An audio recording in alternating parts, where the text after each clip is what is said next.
শিক্ষক যারা নিজেদের যোগ্য বলে দাবি করছে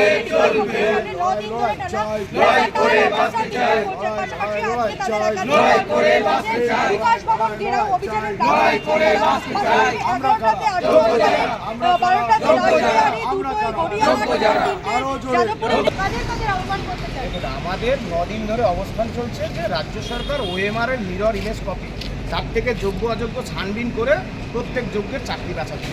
মুখ্যমন্ত্রী পাহারা দিয়ে তার মন্ত্রী মিনিস্টারদের দিয়ে চাকরি বিক্রি করেছে। আর সুপ্রিম কোর্ট বলেছে যে যারা অযোগ্য বলে বিবেচিত হলো মাস্ট বি টার্মিনেট।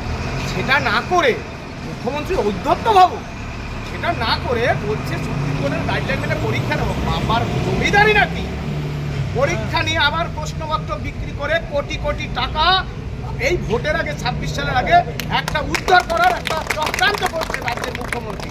আমরা রুখে দেবো এবং আমরা পরীক্ষা দেবো না। কিসের জন্য আবার পরীক্ষা? কিসের পরীক্ষা? মুখ্যমন্ত্রী তো বললাম যে ওএমআর প্রকাশ করে যোগ্য অযোগ্য বাছাই করে রায় রিভিউ করে প্রত্যেক যোগ্যের চাকরি বাঁচাক। আর একটা যে আমরা এখানে 9 দিন ধরে অবস্থান করছি, অরাজনৈতিক বলে কিছু হয় না।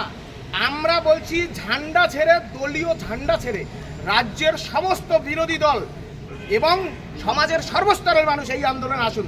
রাজ্যের বিরোধী দলনেতা মাননীয় শুভেন্দু অধিকারী মহাশয়কে আমরা আহ্বান করব বিরোধী দলনেতা হিসেবে আমাদের এই আন্দোলনে এসে ওএমআর শিট প্রকাশ এবং যোগ্যদের চাকরি বাঁচানোর ক্ষেত্রে সদর্থক ভূমিকা এবং আমাদের সাথে একযোগে আন্দোলনে সামিল হন, আমাদের পাশে দাঁড়ান। সমস্ত সিপিএম, বিজেপি, তৃণমূল, কংগ্রেস, তৃণমূলের সুব্রত বক্সী, শোভনদেব চ্যাটার্জি, ব্যারাকপুরের সাংসদ যিনি রয়েছেন আপনারা জানেন, শিল্পী মানুষ, ভালো মানুষ, অভিষেক বন্দ্যোপাধ্যায় আসছে না কারণ। আমরা বলছি যে সবাই আসুন।